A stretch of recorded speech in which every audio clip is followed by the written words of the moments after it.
l'émotion. Boker Tov.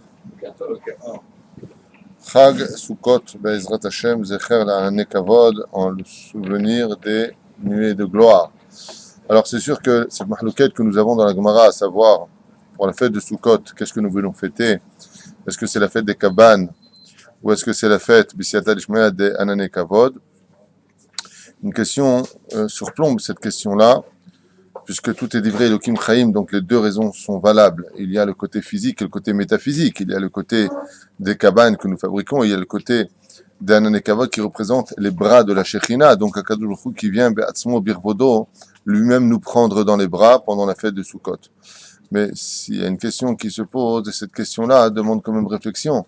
Si on vient fêter, remercier Akadosh Baruch Hu en commémorant d'une certaine façon, eh bien cet extraordinaire miracle de ces nuées de gloire qui étaient aussi bien sur notre tête que sur les côtés, devant, derrière et en dessous de nos pieds, car il faut savoir que dans le désert, on ne marchait pas dans le désert, mais on était transporté par cette espèce, selon le Midrash, de nuages, comme une espèce de tapis qui roulait comme ça par lui-même. On était donc protégés, les flèches qui nous étaient bien entendu destinées n'arrivaient pas à leur cible parce que les nuages formaient une espèce de bouclier. C'était un masgan, comment on dit un masgan en français, une climatisation dans une chaleur insupportable où Baruch Hashem faisait 25 degrés avec une petite bise sympathique, tout était vraiment bien. Hein? Coca zéro, il y avait tout, Cola zéro, ouais. C'est la pub pour eux. Et ainsi de suite, vraiment tout était bien. Mais il y a eu que ce miracle pendant que nous étions dans le désert 40 ans. Il y a eu la manne, et puis il y a eu le BR de Myriam, et puis il y a eu les cailles. Ouais, il y a eu plein de choses. Alors pourquoi est-ce que les Chachamim, BXM, nous ont pas octroyé la magnificence de cette fête aussi à travers la boisson et puis la nourriture? La fête de la boisson de la nourriture, ça n'existe pas. Chaque fête juive est accompagnée de cela, mais c'est pas destiné ou prédestiné Milechatrila depuis le début à la fête de Sukkot. Donc pourquoi est-ce que si on a eu 3 miracles, on sait que par rapport à tout cela, nous avons eu le BR, le BR on appelle ça le BR de Myriam, d'accord? Et la manne est venue par rapport à Moshe, et pour finir nous avons eu le Ananei Kavod, la nuée de gloire. Donc pourquoi est-ce que dans ce cas-là, on ne poserait pas la question en disant, mais pourquoi on ne fête pas la fête de la manne et la fête du puits de Myriam? La question, c'est pourquoi la Torah n'en parle pas. La Torah en parle, mais pourquoi la Torah ne vient pas commémorer cela? Pourquoi on ne vient pas remercier Hachem pour cela? Noise. Et alors, quel rapport? Tu parles d'Aaron? Ouais. Parce qu'elles ont continué après leur mort aussi. Non. Akadosh Baruch Hu vient nous enseigner quelque chose de très éducatif. Quand on sort de Tishrei et de Yom Kippourim, Boré Olam, le maître du monde, vient nous enseigner quelque chose de supra-important. C'est que très souvent, il y a des gens qui croient que d'être papa et être un bon père, c'est de donner à manger, donner à boire à ses enfants. Ça va, t'as de quoi manger, ou alors à sa femme. Ça va, le frigidaire est plein, t'as pas à te plaindre. Non, tu te trompes. Tu vois, dans le désert, il y a eu 2 miracles extraordinaires hormis la nuée de gloire. La pluie, qui normalement tombe du ciel, venait du rocher qui vient du bas. Donc c'est un monde extraordinaire. Et puis, le pain qui pousse d'en bas, d'un coup est tombé d'en haut. Dieu dit, je peux pas m'en vanter. Je peux pas te demander aux enfants d'Israël de me faire une fête pour cela. Pourquoi? Parce que le minimum d'un minimum de responsabilité quand on est père de famille, c'est de nourrir et d'abreuver, de donner à boire à sa famille, à ses animaux, à son monde, l'univers dans lequel on vit. Donc on est obligé de leur donner cela. Et Akadosh Baruch Hu ne veut pas qu'on fasse de fête pour cela. Il dit pourquoi? Vous allez me faire une fête parce que je vous ai donné à manger, mais je suis votre père. Donc on voit ici que Hachem, dans son éducation, vient nous dire, ne viens pas te suffire à penser une fraction de seconde que d'être un père, c'est donner un toit avec à manger, à boire à tes enfants. C'est pas ça du tout être un père. Et ça, tu l'apprends à la fête de Sukkot. Mais par contre, de prendre ses enfants dans les bras, d'être proche d'eux, de les protéger, et d'être un père spirituel, la Souka, c'est de la spiritualité, c'est-à-dire d'amener de la spiritualité à ses enfants. Ça, c'est la fête de Sukkot. Je ne m'en tiens pas simplement à te donner, voilà, de l'argent, je me débarrasse de toi, comme on l'a dit la dernière fois. Hein? Voilà, tu veux, on est à l'hôtel, voilà, 1000 shekels, va t'éclater, hein, comme ça, comme un imbécile qui se débarrasse de ses gosses au lieu de prendre la responsabilité de s'asseoir et d'étudier avec lui un petit peu. Bien sûr qu'il peut s'éclater, bien sûr qu'il peut aller faire des jeux, il n'y a pas de problème tant que c'est cachère. Mais il y a plus important que cela. Et la fête de Sukkot vient nous dire, tu sais pourquoi j'ai pas demandé qu'on commémore à mon insu la fête de la manne, la fête du BR, la fête du pain qui tombait d'en haut et du puits qui abreuvait les enfants d'Israël? Parce que ça, c'est quelque chose que tout le monde doit faire sans s'en vanter, sans même en parler. C'est honteux de dire je t'ai donné à manger. C'est honteux. Ça se fait pas. Il y a un minimum quand même dans ce monde. Mais par contre, de te donner de la spiritualité, de te protéger des flèches, de la mauvaise fréquentation, de veiller à ce que Bezrat Hashem, tu sois un homme digne de servir Hashem, de rentrer dans la spiritualité. Donc Aaron, le Kohen Gadol, de faire de ses enfants des Kohanim Gedonim représentés par la nuée de gloire, ça, c'est un père. Ça, c'est être un papa. De veiller à ce que son enfant étudie bien la Torah tous les jours, ça, c'est important. De veiller à ce que Bezrat Hashem, quand il rentre à la maison, il a un chidouche à donner en Torah, ça, c'est important. Ça va, c'était bien l'école? Ouais, super. Bon, allez, tu vas jouer? Ouais, bah dans ta chambre, on va voir un film. Ça, c'est être un... je sais pas quoi. La Torah, c'est exactement le contraire du Siyata d'Ishmaïa. La Torah vient nous dire, être un père, du Siyata d'Ishmaïa, c'est d'être proche de ses enfants dans le monde spirituel. Sinon, ça sert à rien de t'appeler Mordechai, Moshe, Yitzhak, Reuven, appelle-toi Mohammed, appelle-toi Christian, parce qu'eux aussi le font. Eux aussi, ils disent, alors Loulou, ça va, t'as bien étudié l'école, c'était bien, bon allez, va faire un foot, hein. Allez, oh, on n'est pas ça, nous. Hein? Ah, premier nom en français aujourd'hui, Mohamed, hein? Même pas qu'en France, en Europe. Bien. Donc ça, c'était la première question. Zecher la Hanane Kavod que nous avions. Car l'amour de cette fête-là, c'est un amour qui vient nous enseigner que si vraiment on aime ses enfants, on doit veiller à être comme les nuages, la nuée de gloire. C'est-à-dire, d'un côté, tu les protèges, de l'autre côté, tu les laisses respirer. D'un côté, tu es près d'eux, de l'autre côté, Bessiata Lishma, tu es spirituel vis-à-vis d'eux. C'est-à-dire que l'exemple que Dieu veut nous donner en tant que père qui récupère ses enfants, c'est l'exemple d'un père spirituel et non pas d'un père matérialiste. Je fais pas de fête matérielle. Je fais la fête de la Torah. Ça, c'est la différence entre nous et les nations du monde. C'est pour cela que les nations du monde n'ont pas leur place. Si je peux me permettre, si ce n'est que dans les 70 corbanotes que nous faisons dans la fête de Sukkot, mais ils n'ont pas leur place dans la Soukha, ils n'ont pas leur place, Gamalacha, ils n'ont pas leur place dans la Soukha, et ils n'ont pas leur place dans cette fête-là qui n'a jamais été, comme on l'avait déjà dit la dernière fois, copiée par aucune religion. Des Aïnian. Ah, si on peut dans le show traité, pourquoi on a les Ushpizim sont Abraham, Isaac et Jacob, pourquoi on n'a qu'un seul par exemple par soirée, pourquoi on ne peut pas prendre la Torah nous a pas donné plusieurs Ushpizim dans la même soirée. Pourquoi est-ce qu'ils ne viendraient pas tous en une fois? Donc tu fais ça un jour et puis le lendemain tu reçois qui? Pas du tout, mais par plusieurs à la limite. Mais ça veut dire quoi plusieurs? Il y a 7 jours, donc un par jour. Il pourrait aussi avoir plusieurs Ushpiz dans le même jour. Ce ne serait pas un manque de chaos d'avoir Abraham, Isaac et Jacob un jour et tout. Donc ça veut dire concrètement pourquoi ces Ushpizim ont été choisis. On a répondu à cette question-là et mettre la mytho dans le cours question-réponse numéro 18, je crois. Absolument. Je vais te donner la réponse qui a déjà été donnée puisque tu poses la question à Cher et donc je te réponds. Les Ushpizim ne viennent pas seuls. Ils viennent avec un monde, un univers qui dépasse l'entendement humain qu'on appelle les séphirotes. Et on vient réparer chaque jour, chaque éhara, c'est-à-dire chaque jour vient avec un potentiel de lumière pour réparer une séphira. On ne répare pas deux voitures en même temps. Quand Abraham vient, il vient avec la sphère de Chesed. Donc on va se rectifier dans notre conduite dans le Chesed. Jour d'abondance. Quand Yitzhak, le lendemain, vient, c'est son jour à nuit. Vayerev, Vayeboker, Yom Echad.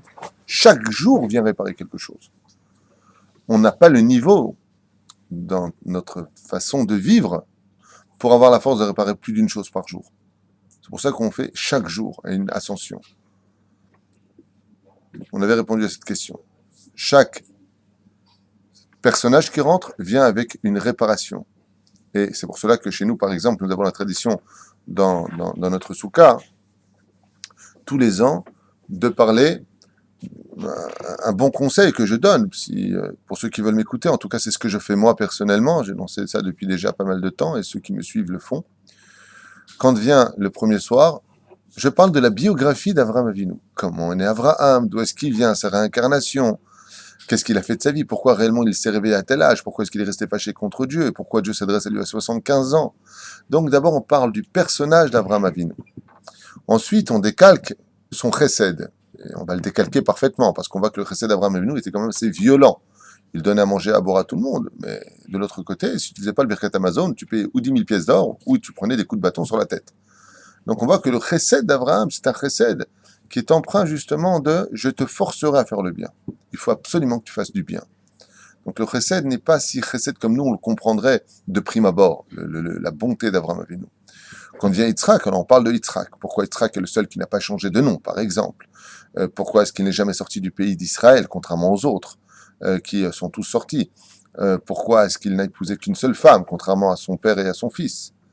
Et puis, qu'est-ce que représente justement le Korban Ola? Qu'est-ce qu'il est venu réparer? Ce qu'on appelle le Korban de la pensée, le sacrifice de la pensée. Et ensuite, on va définir la magnificence de Yitzhak. Comment se fait-il que Yitzhak, qui soit Midatadin, a été capable d'aimer un rachat, alors que la Midatadin, c'est-à-dire que la rigueur ne peut pas supporter d'avoir un rachat autour de lui. Et là, c'est son fils et il l'aime. Tandis que le tzaddik, on voit même pas qu'il l'aime. Ouais, ça va, t'es là, on te connaît, c'est bon. Donc, ça correspond pas du tout à sa sphira. Donc, qu'est-ce que réellement la sphira du din? Ensuite, on va parler d'Yaakov Avinu, bien entendu, le combat d'Yaakov quand il est venu au monde. Et puis, qu'est-ce qui s'est passé dans le ventre de sa mère? Comment se fait-il que le libre arbitre se serait subitement annulé, puisque l'un était déjà tzaddik depuis sa conception et l'autre était déjà rachat depuis sa conception, alors que pas du tout. Peut-être qu'en réalité, le rachat était tellement tzaddik qu'il voulait faire tchouva dans les boîtes de nuit ou dans les bâtards d'Azara. C'est une idée qui est aussi énoncée. Et on va parler ensuite de la mida de la Tiferet. Vechen pour Moshe, Vechen pour Aaron, Vechen pour tout le monde. On connaît tout ça. Hein? Il y a des livres, des midrashim. Absolument, il y a des midrashim. Et moi, c'est ce que je fais en général à la table chaque soir. Donc, je dis comme ça, Rabotai, aujourd'hui, nous accueillons Avraham Avinu. Donc, ça va être ce soir, puisque nous rentrons ce soir dans la soukha. Et je vais parler d'Avraham Avinu et poser des questions pour attirer et pour intéresser en général Bli Neder, les enfants, les gens qui sont conviés à la table, leur poser des questions sur Avraham Avinu B'Etzem.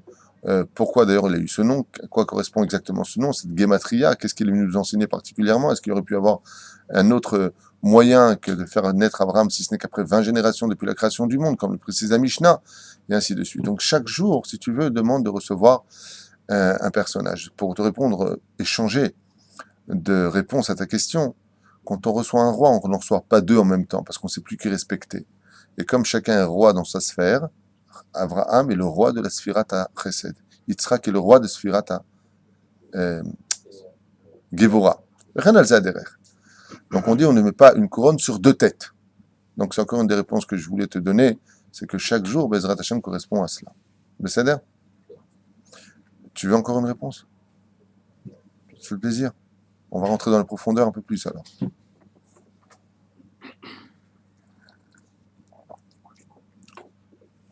La fête de Sukkot, B'Siyata d'Ishmaya, correspond au chiffre 7. Le chiffre 7, hormis les sphirotes qu'on vient d'expliquer, est relié à un jour de fête particulier. Bien entendu, vous savez de quoi je parle. Cette fête-là s'appelle l'ensemble des fêtes. Je m'explique. Toutes les fêtes du judaïsme ne sont que le détail d'un seul unique rendez-vous. Shivat Yamim, 7 jours.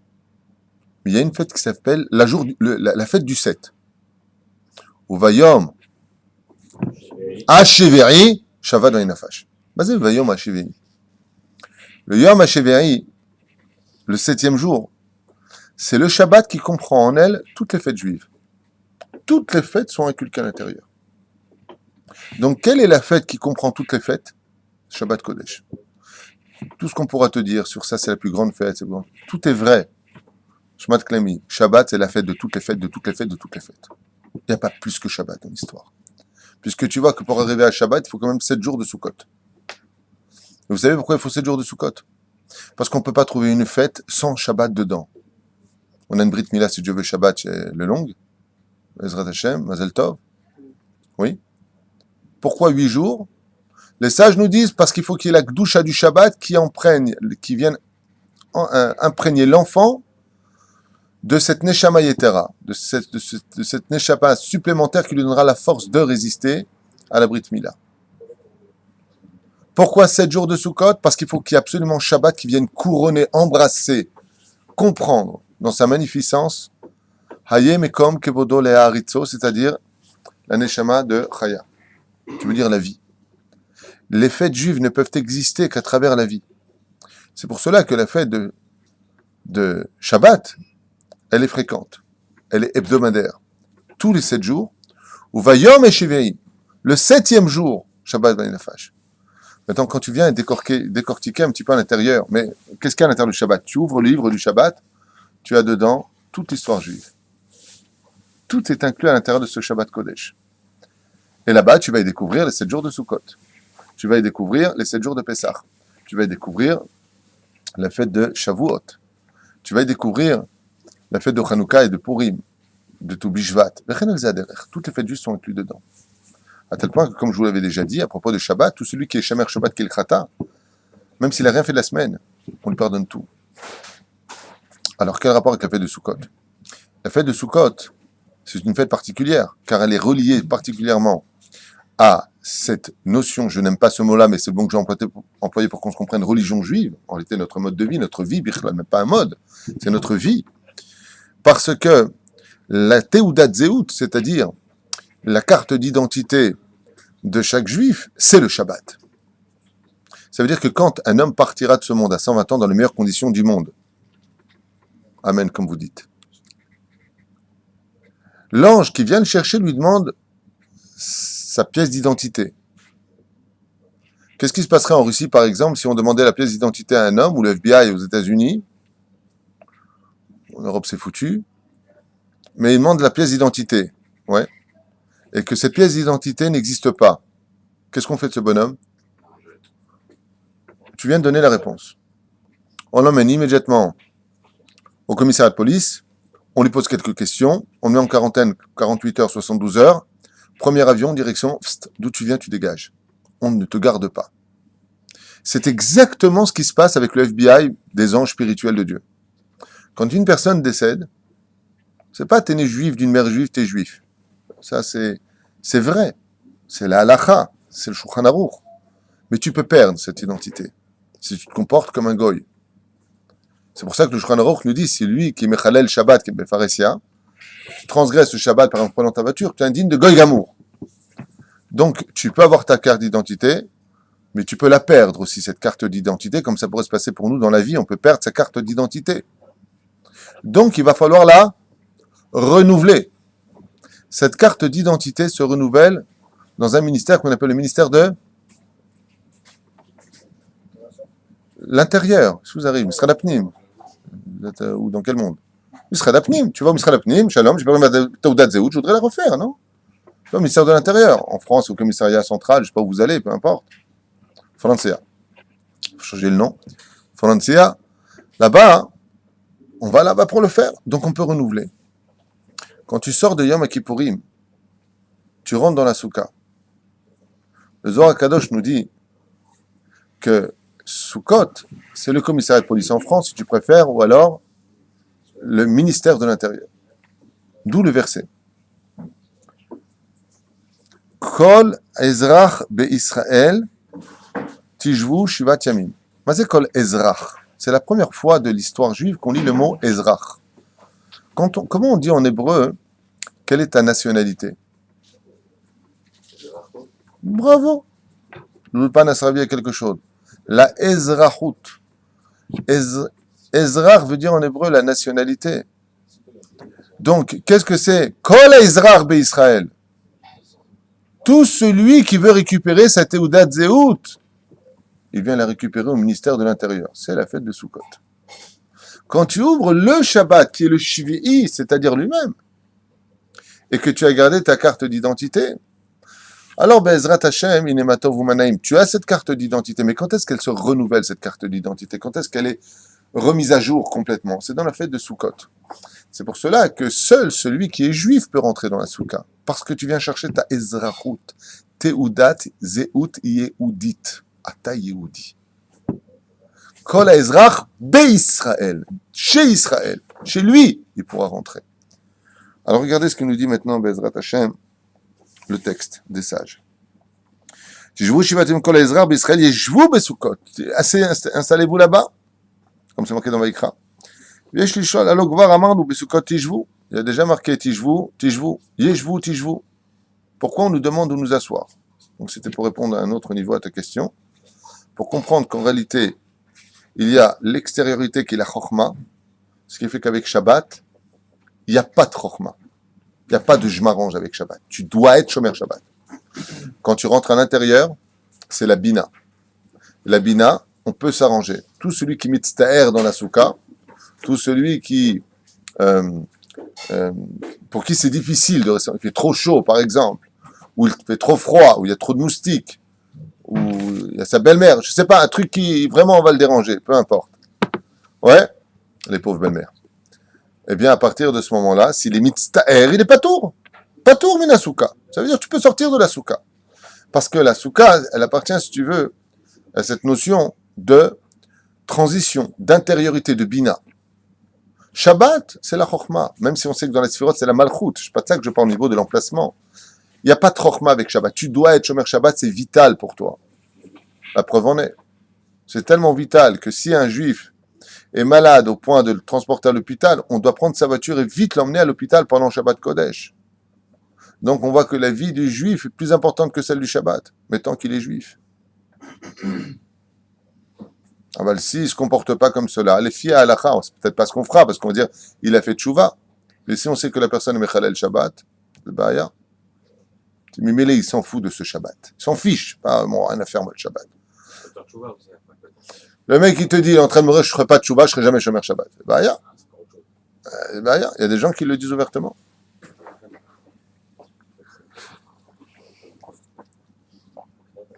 Oh, il a un beyomadine, les pauvres. Les pauvres. S'ils savaient ce qui leur attend. Mais bon.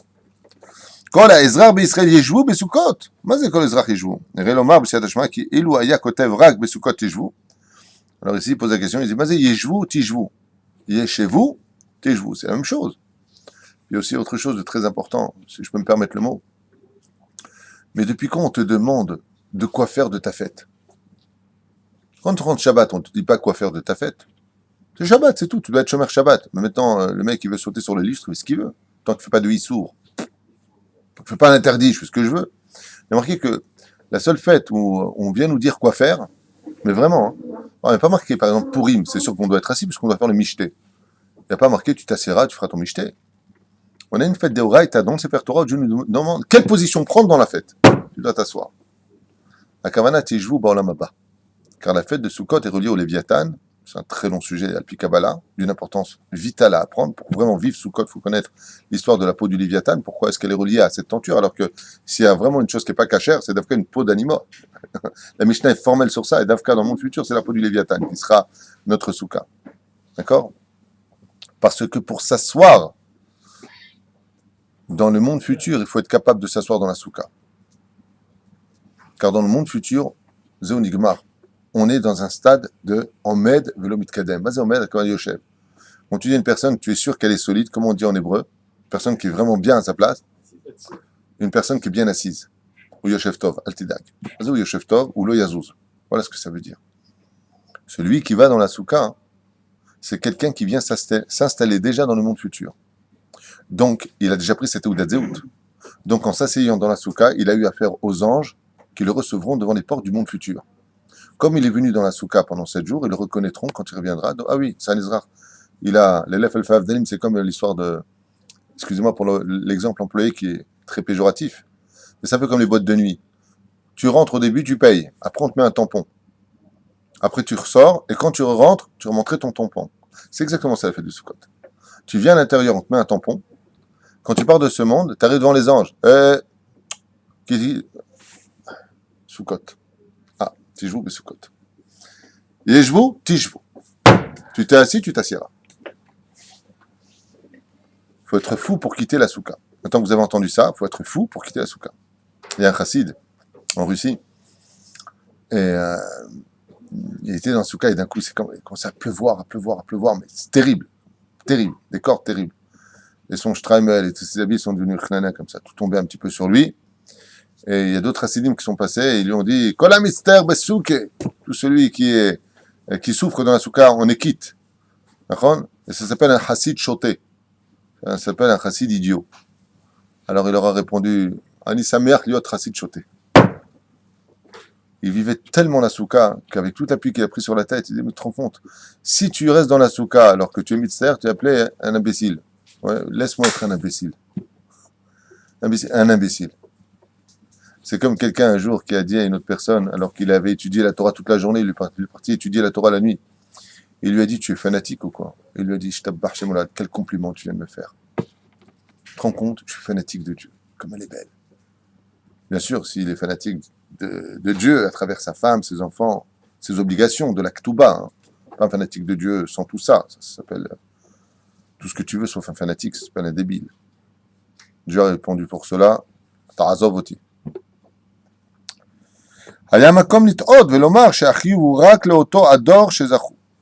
Alors, première explication qu'il donne ici le Rav Rabbi Yehuda Tzadka Zecher Tzadik Vekadosh Ivracha. Il dit pourquoi il est marqué Yeshvou et Tijvou. Il dit parce que si Chazve Shalom, il n'y avait pas eu cette redondance, ouais, on appelle un pléonasme. Non, c'est plutôt une redondance ici. De dire la phrase Tijvou, au niveau du Pshat, ça voudrait dire que cet ordre s'est adressé à qui? Uniquement pour les enfants d'Israël dans le désert, et pas plus que cela. Donc, cette fête-là vient nous dire que c'est pour eux à cette époque et pour toutes les générations qui viendront plus tard. Yeshvou, c'était eux. Tijvou, c'est nous. Donc, on a encore l'obligation. Parce qu'il y a des gens qui auraient pu dire, mais qu'est-ce que tu vas me casser les pieds avec une fête qui a lieu il y a 3400 ans? C'était dans le désert, qu'est-ce que j'en ai à faire? Mais la Torah te demande de le faire encore aujourd'hui. Parce que la Torah, ce n'est pas une commémoration antique, mais le fait de t'asseoir aujourd'hui, tu renouvelles ce que tu es toi dans ta génération aujourd'hui. D'accord? Donc c'est pour ça qu'il y a des fois, déjà deux fois les mots. Et qu'est-ce que ça vient nous apprendre, Maïn Afkamina? Pourquoi la Torah Béhémet viendrait nous dire une telle chose? Regardez bien la réponse, elle est très belle. Shezachu v'tachat kis anane kavod ma she'en ken she'ar adorot shelo hagenu alehem anane kavod. Il dit, Pashut Meod, parce que dans la génération du désert, nous avions les nuées de gloire qui nous entouraient. Mais là, après ça, on n'a plus ça. Quand est mort à Aaron, Nigmar Asipour. Ve'en domeh chag hasukot she'ar hachagim kepesach v'chnomim v'nare sham, ilu lo nigalu avotonu adayin anachnu vanenu zachu v'ayinu meshu'abadim v'lachen gam anachnu shutafim v'geula ma she'en ken b'chag hasukot. Donc, la fête de Pessah n'a rien à voir avec la fête de Sukkot, car si, comme on l'a dit dans la fête de Pessah, nous n'étions pas sortis d'Égypte, nous serions encore esclaves en Égypte. Mais les Anané Kavod, eux, ils ne sont pas revenus. Donc le fait de faire les Sukkot, nous refabriquons nous-mêmes les Anané Kavod. Donc qu'est-ce que c'est la Soukha? Les Anané Kavod, Mamash, c'est une reconstruction des Anané Kavod. Nous proposons à Kadosh Baruch Hu, Basuli Mikdash, faites-moi un Mikdash pour que je puisse résider parmi vous. Il y a la Shrina à l'intérieur. Mamash et la Shrina. לכן חזרה התורה ואמרה, כל עזרא בישראל ישבו בסוכות. וזה תתיישב לנו פה שתחילה, אמר בסוכות תשבו, לשון נוכח, שהרי מדבר אנושי דורו. Et maintenant, comme on vient de le dire, ça vient nous enseigner que nous devons remettre en application, pour nous aujourd'hui, vraiment cette même phrase. C'est pour cela que comme à l'époque, quand on lançait des flèches, les Anané Kavod, qui veut dire la nuée de gloire, empêchaient tout missile de pouvoir nous atteindre, le fait de refaire notre soukha, c'est le bunker le plus sécurisé de tous les bunkers sur Terre. Parce que notre toile, oui, qui est si légère et que n'importe quel petit canif pourrait ouvrir, devient d'un coup l'arme la plus importante et la plus protectrice du peuple d'Israël. Mais pour ça, il faut de la bravo, Emouna. C'est pour cela que la fête de Sukkot s'appelle la fête de la Emouna. Tzila dimhemenuta. C'est la fête de la Emouna. Imata ma'amin astikanes. Imata lo ma'amin, tu n'as pas de croyance, tu ne crois pas, tu n'adhères pas à Dieu, tu ne pourras jamais comprendre. Comme on l'a déjà dit, entre nous, la fête de Sukkot, c'est la fête la plus illogique de toutes les fêtes juives. Tu secoues des minimes de toutes sortes, tu as un super appartement en briques magnifique que tu as payé une tonne d'oseille, avec ton lit, tout ce qu'il faut à l'intérieur, et tu vas dormir où? Dehors. C'est horrible. Le mec, il est sur sa mirpessette, dans une petite cabane, avec les mousses, comme ça, ouais, alors qu'il a juste, à travers sa vitre, il voit là-bas sa chambre, qui le regarde, et son lit qui lui fait « Mais qu'est-ce que tu fais? Mais qu'est-ce que tu fais ?» Et lui, il est sur son lit de camp, vous voyez ce que je veux dire? Et à sa femme à l'intérieur, bonne nuit chérie, hein. Bonne nuit, tu veux que je t'amène Netilat Yadaïm? Hein? Un petit Netilat demain matin, un petit café? Et alors tu te lèves? Et on se lève comme ça dans les sacs de couchage, dans son lit, et Baruch Hashem, avec le foulard, fatigué, crach des mollusques, l'oyster. C'est hyper logique comme fête, vous avez compris? C'est hyper illogique. Vraiment de la émouna pour laisser tomber cela pour rentrer là-bas. Faites de la émouna, c'est anti-logique. La reine Omer לנו הזוהר הקדוש, פרשת אמור, comme c'est marqué là-bas, עד שעמד השאלה למה דיבר והתחילה בלשון נוכח, סיים בלשון נסתר, ינשם, טוב, il ne veut pas rentrer là-dedans. כל העזרה בישראל, כל מאן דהוא משורשה בגזרה דקדישה לישראל. Qui peut vivre dans la soukha? Le Zohar Kadosh nous dit, car la soukha vient vérifier qui est l'âme qui se trouve en lui. Est-ce qu'elle vient d'un shoresh kadosh, c'est-à-dire saint du peuple d'Israël ou pas? Yeshvu besukot tahut tzila dimemenuta. En dessous donc de l'ombre de la Emouna. Demande-le migzera mishor kadisha d'Israël. Pour voir si cet homme-là a vraiment une âme dont la racine appartient au peuple d'Israël. Le yetiv ve'u ve'ipok garme mitechot tzila dimemenuta. Ça veut dire quoi? Toute personne vraiment qui a une racine qui est kadosh, qui vient du peuple d'Israël, lui pourra s'asseoir dans la soukha. Lui pourra s'asseoir dans la soukha. Umi she'eneno migeza, celui qui n'est pas de la racine du peuple d'Israël, lui ne pourra pas s'asseoir dans la soukha. Il ne pourra pas s'asseoir. Vous savez ce que vous êtes en train d'apprendre du Zohar Kadosh, c'est quelque chose de difficile. Parce que ça voudrait dire que si tu n'es pas capable de t'asseoir dans la soukha, il faut vérifier réellement qui est ton shoresh. Donc tu as intérêt vite, ton shoresh, c'est-à-dire ta racine, tu as intérêt vite à faire teshuva. Si des fois vous ne savez pas si une personne est juive ou pas, vous mettez, vous savez pas, ça fait quoi laquelle. Là-bas, il y a une espèce de situation qui va. Bon, allez, on s'en va. Allez, encore. Zohar Kadosh, il dit que la soukha vérifie et te montre si vraiment tu es un homme juif ou pas. Attention, tu peux être de mère juive et de père juive, mais ta conception n'a pas été faite comme la Torah le demande. Les pensées impures pendant l'action de la création de l'enfant. Et là, tu vas avoir une neshama qui vient du monde un peu dramatique, sans rentrer dans les détails. Un jour qu'on avait fait sur la femme enceinte. Aval, la magnificence d'une personne qui veut se rapprocher de Dieu. Par exemple, si tu n'arrives pas à adhérer à la synagogue, tu n'arrives pas à comprendre la Torah, il y a des fois des personnes qui me disent quand je vais à la synagogue, je peux pas. Je reste un peu et je m'en vais, je supporte pas. Ils restent dehors. Comme si que la synagogue, Habibi, fais attention. La fête de Sukkot, nous dit le Zohar Kadosh, vient renouveler ton âme, ta Teudat Zeut, en d'autres termes, ta Ezrachut, ouais, pour que tu puisses, Bezrat Hashem, t'approcher de la Torah toute l'année durant. C'est pour ça qu'elle redémarre l'année à partir de Yom Kippourim. Donc, plus tu resteras assis dans la soukha, plus ça te donnera de la force d'avoir de la émouna et de t'approcher d'Hachem pour toute l'année. Ça, c'est le Zohar Kadosh par Parashat Emor. C'est un peu une deuxième chance par rapport à Rosh Hashanah. On a vu qu'au Rosh Hashanah, comment on va se comporter pendant les 40 ans de Rosh Hashanah. Ça va aussi avoir une influence toute l'année. C'est un peu une deuxième chance. La différence qu'il y a, c'est que on peut étudier la Torah. On peut, à Rosh Hashanah, être calme. Alors, on va avoir une année calme. Mais la proximité que tu auras avec ta spiritualité, c'est particulièrement relié à la fête de Sukkot. C'est pour ça qu'il y a une notion de relier le monde d'en haut au monde d'en bas. Tu as remarqué dans Sukkot. Sukkot, on avait dit que c'était 91. Gematria Malach, Gematria Amen, Gematria Shemanout de Shemavaya. Donc 26 et 65. Ensemble. 65, c'est le monde qui est représenté de Dieu par le bas. Yud Kevavke, c'est en haut. D'accord? Qu'est-ce que tu fais dans la soukha? Tu les as reliés. Donc pour pouvoir relier ton équilibre, comme un petit peu le combat de l'âme et du corps, l'endroit le plus merveilleux pour rencontrer notre âme et notre corps, c'est la soukha. Tu rentres dans la soukha, tu es entre le ciel et la terre.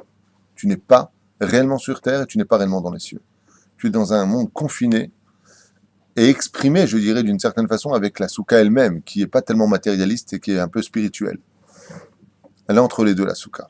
Tout ce qu'on y met n'est que temporaire, comme un nuage. Qu'est-ce que c'est un nuage au-dessus d'un pays? C'est une existence temporaire.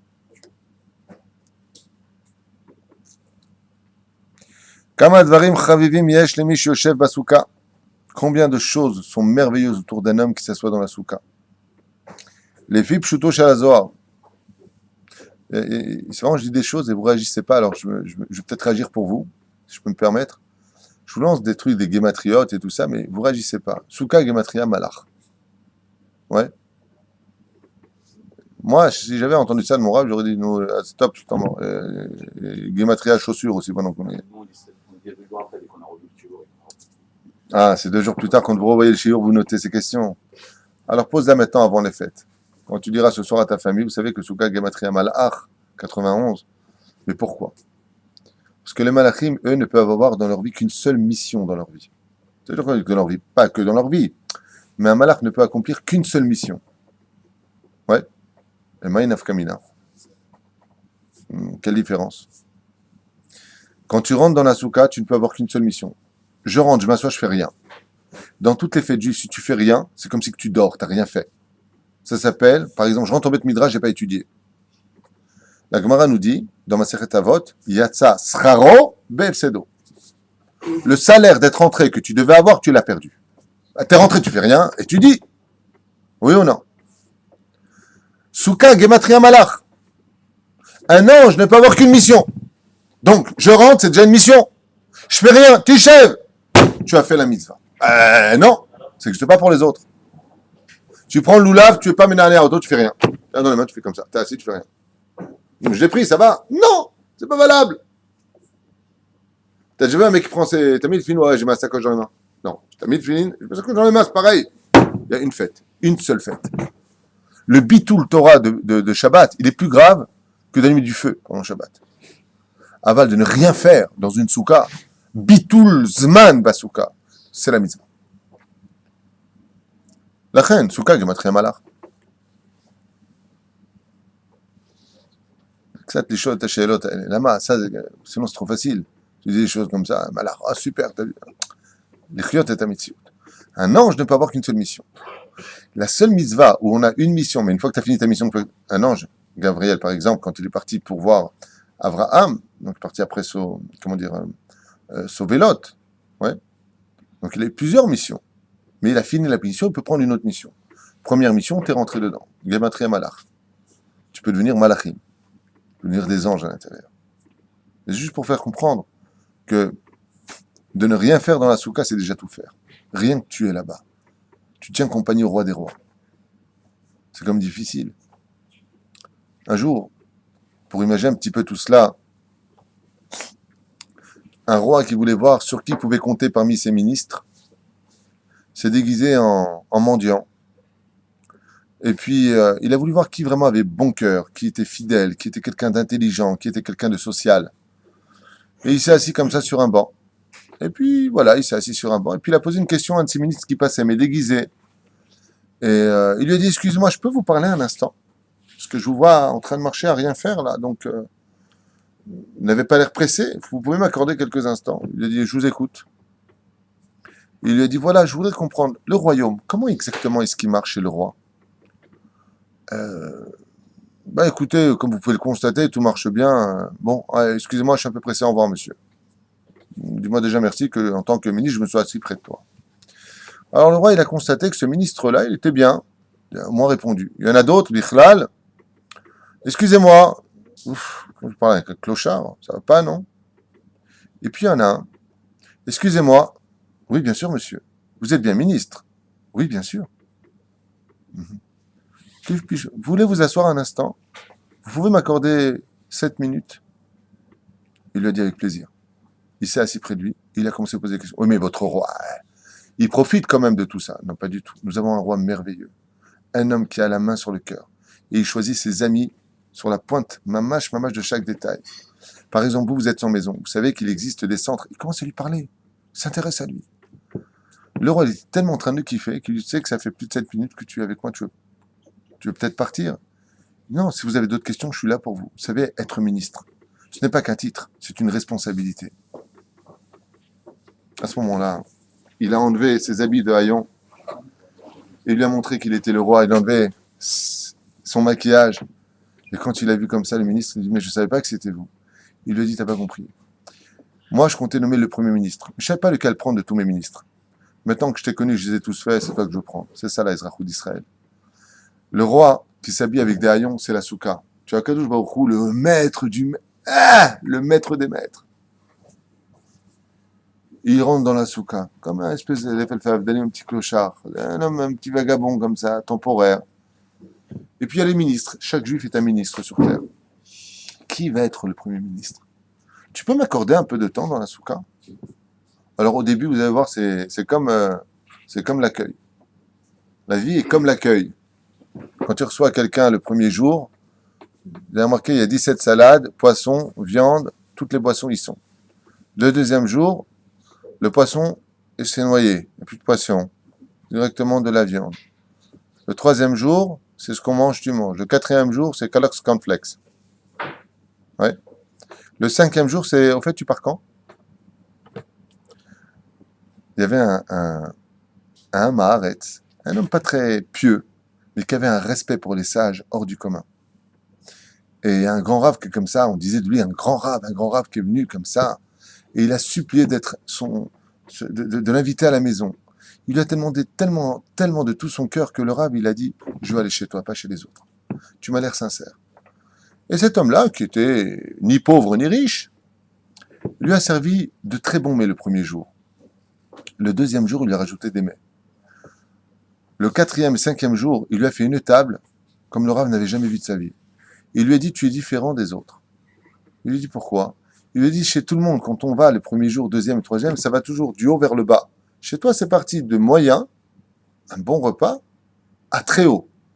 Qu'est-ce que tu as préparé pour demain? Il lui a dit du saumon, et ceci, surimi, tu as ça, du tarama, rien qu'en entrée. Il lui dit, mais pourquoi chez toi c'est le contraire? Il lui a dit, parce que quand on m'a dit que vous étiez un grand rave, je vous fais un repas. Mais depuis que vous êtes à la maison, je vois que vous êtes tellement pieux, tellement grandiose, je vois vous livrez Torah, vous êtes tellement ancré dans l'étude de la Torah, que je me rends... Ils sont pas au courant de qui vous êtes. Donc ça ne peut pas aller du haut vers le bas, ça peut aller que du bas vers le haut avec vous. Ça, c'est la fête de Sukkot. Il faut surtout que le deuxième, troisième, quatrième, cinquième jour ne soit pas moins grand que le premier soir où on rentre avec la voûte. D'ailleurs, ce soir, le troisième soir, quatrième soir, vas-y, fais-le. Sixième soir, c'est je suis rentré dedans, je ne l'ai pas fait, mais je le ferai demain. C'est exactement le contraire. Il faut qu'on se rende compte qu'au contraire, on est tous là. Puis, tu sais, je vais te faire un cadeau parce que tout à l'heure, je t'ai mal répondu parce que je voulais un peu me débarrasser de ta question. Mais c'est pas tout à fait juste. Chaque soir, tu as les 7 Ushpizim. Et je voulais pas développer ça, mais j'y arrive malgré moi dans mon explication. Chaque soir, quand tu vas le lire dans le Seder, le Leichem Yechud Kutsha Berichut, tu vas dire Ulu Ushpizin Kadishin, Shiva Ulain. Et après, il y a marqué quoi? Tu sors le premier ministre d'entre eux et tu dis Abraham. Et avec lui, les 6 autres. Chaque soir, il y en a un qui rentre en tête et les autres sont derrière. Donc en réalité, les 7 sont là. C'est-à-dire, c'est ce que tu liras dans le Lechem Kutsha Berichut. En réalité, il ne vient pas seul. ils viennent tous. Mais on doit réparer celle-là. Ben, Ezrat Hashem, Baruch Shemo. Donc, c'est ce qu'on fait. Quand on vient dans la soukha le premier soir, il faut ressentir cela. Akadosh Baruch Hu, après, il se dévoile à toi. Si tu as fait un soukot, Vesa Marta Bechagecha, tu as été sa mère dans ta soukha. Et pourquoi est-ce qu'on va te demander d'être heureux dans ta soukha? Parce que c'est très difficile d'être heureux dans une soukha. On a envie de rentrer à la maison. On a envie de se reposer, de retrouver son lit. Vesa Marta Bechagecha. Et pourquoi Dieu a fait en sorte qu'il n'y ait rien dans une soukha? Parce qu'il veut que ta joie ne soit que pour lui, parce que c'est la seule chose qui pourra te donner de la joie dans la soukha, c'est de savoir que Dieu y est lui-même. C'est tout. Il n'y a pas autre chose. Il n'y a pas un truc intéressant qui va... Pas de télévision, voir un film dans une soukha, mais ça va pas ta tête. Il faut être un rachat dans l'esprit pour voir un film dans une soukha. C'est de la touma. C'est comme si tu vas dans une synagogue, tu mets ton écran plasma et tu regardes un film. Mais ça va pas ta tête. Ouais.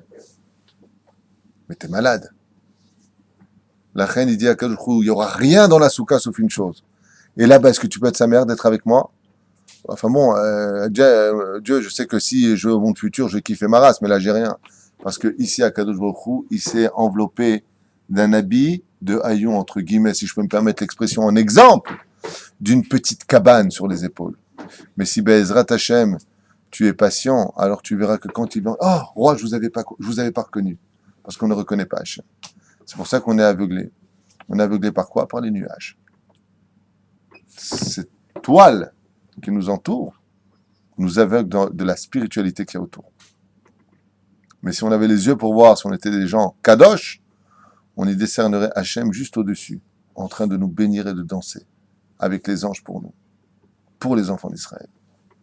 Pour ça que, mesdames, faites très attention, moi je peux le dire ici puisque je suis en cours, ne rentrez pas, si vous avez malheureusement pas encore compris le message de l'importance de la pudeur pendant Soukot, combien il est important d'être pudique dans la vie, de façon générale, mais alors dans la soukha, va vite t'habiller.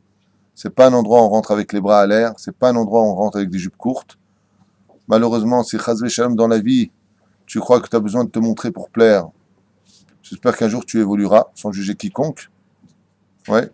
J'espère qu'on arrêtera de suivre la mode des goïms, parce que ça se paye très cher, comme c'est marqué dans Shulchan Aruch. On ne fait pas un cours sur la sniout. Mais fais très attention quand tu rentres dans la soukha d'aller bien te couvrir, parce que la shrina y est. Et quand il y a de la znout, alors automatiquement la shrina s'en va. Là où il y a de l'impudeur, Akadosh Baruch Hu ne reste pas. Dieu veut des gens pudiques. Tout comme on ne fait pas de bêtises dans une soukha, on ne parle pas de sicha betela, comme on l'a déjà dit.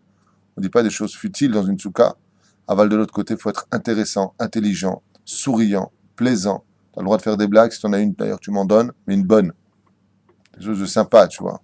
Et bien entendu, pas à caractère interdit. Vous avez compris de quoi je veux dire, hein? Bonne chose comme ça. Vaz tiskou bezrat Hashem le orot shukot shel Leviatan bezrat Hashem.